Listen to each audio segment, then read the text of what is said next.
Welcome to the Instagram Stories for Saturday, April 6th. I'm your host, Daniel Hill, and this is the weekend edition of the Instagram Stories.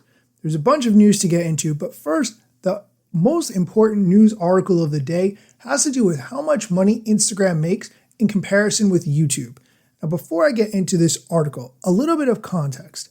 It is generally known that if you want to make money from social media in terms of ad revenue, the best place to make profit from ad revenue is by creating content for YouTube. The reason for that is that YouTube splits ad revenue profit with creators, giving 55% of all money earned from ads to creators, while YouTube keeps the other 45%. How much does Meta give creators in comparison? Unclear, but it's a lot less. This is just generally a fact known throughout the industry. Why is that? Well, typically, Adam Mosseri and other people from Meta say that they do not have as much funds from ad revenue to give to creators. Is that true? Great question. Well, Meta recently filed an FTC document showing that in 2021, Instagram's ad revenue was more than YouTube. In 2021, Instagram's ad revenue was $32 billion compared to $28.8 billion for YouTube.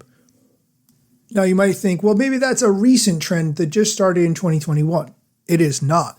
In 2020, Instagram's ad revenue was $22 billion compared to YouTube's $19.7 billion. And in 2019, Instagram's ad revenue was $17 billion compared to YouTube's $15 billion for the same year. Therefore, Instagram has been making a lot more profit off creators than YouTube has over the past several years at least, and not sharing that fairly.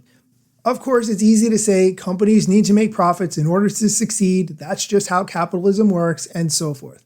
However, as a creator, I can speak for myself, and if you're a creator listening to this, it is in our best interests to use our time effectively to, if we choose to, make the most amount of money possible for our time. That's also how capitalism works.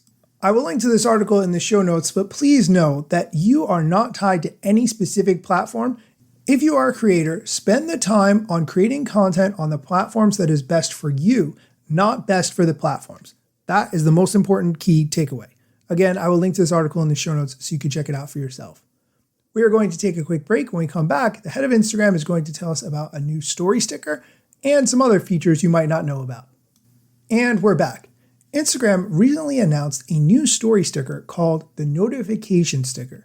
Do you want your followers to be notified whenever you make a post? Well, they could go to your profile and turn on notifications for anything you post, but wouldn't it be cool if they could do that right from stories? Well, now they can. Here's the head of Instagram, Adam Mosseri, talking about the notification sticker and some other Instagram features you might not know about. It's been a while since I've made a hidden gems video trying to highlight some of the cool, lesser known features on Instagram, so I thought I'd do a quick one today focused on creators. Now, the first one is polls in captions. When you post something to feed, you can obviously add a caption, it shows up as a comment, but you can actually add a poll to that comment. Now, you can only do that through the create flow, not through the comment flow after the fact, so make sure you think about that up front. The second is a sticker for subscriptions. Now, for some creators, subscriptions are a great way to make a sustainable living over time if you have a passionate subset of your followers who are willing to actually pay for some exclusive content. And one of the best ways to get subscribers we've seen in the data is to post about your subscription in a story and use your subscribe sticker to allow your followers to subscribe right there in line. And the third is another sticker called Notify. We try and make sure people don't miss content from the accounts that they care about most, but we definitely make mistakes, which is why you can go to any profile and you can subscribe to notifications about their posts, their stories, etc. What the Notify sticker allows your followers to do is subscribe to notifications about your posts, your notes, your stories right there, and then inline from that story, asking them probably to do so. So check that out as well. And let me know down below in the comments, what are some of your favorite features on Instagram that people might not know about? And hopefully I can make a video about those in the future. See y'all soon. Peace. There's two things I want to say about that clip. First, I turn off as many notifications as possible on my phone because I don't like every single app being able to notify me whenever it wants. However, I recognize I use my phone that way, but not everybody does. If you're a person who hates notifications, you might not want to use that notification sticker. But if you're somebody who genuinely wants to hear from different people and you know that other people want to hear from you, by all means, experiment with the notification sticker. The other thing that's annoying me is now that we've talked about how much money Instagram makes off each one of us as users and based on ad revenue, the fact that they are pushing subscriptions as a way for you to earn money on the platform, meaning that the people who follow you will give you money, not Instagram, the company, making money off your ad revenue, giving you money, is really annoying me. I gotta say, there are times when I think this platform is way too skewed for the company's benefit as opposed to the creator's benefit.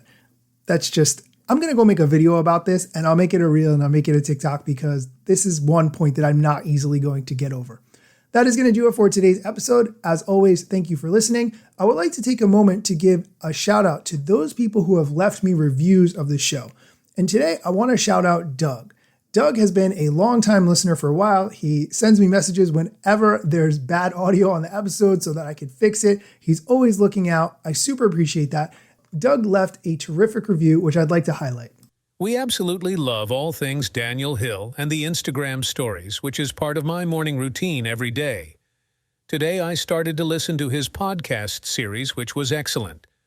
I own part of a digital agency dealing with influencers who use Instagram as the main platform to post and earn their income. So the tips I learn from listening every day keep me at the top of my game. Give this a listen and make it a part of your daily routine. You will be very happy you did. Doug. If you would like to leave a review, I would really appreciate it. The best place to do that is Apple Podcasts. You can get to a link for that directly in the show notes. Thank you so much for listening.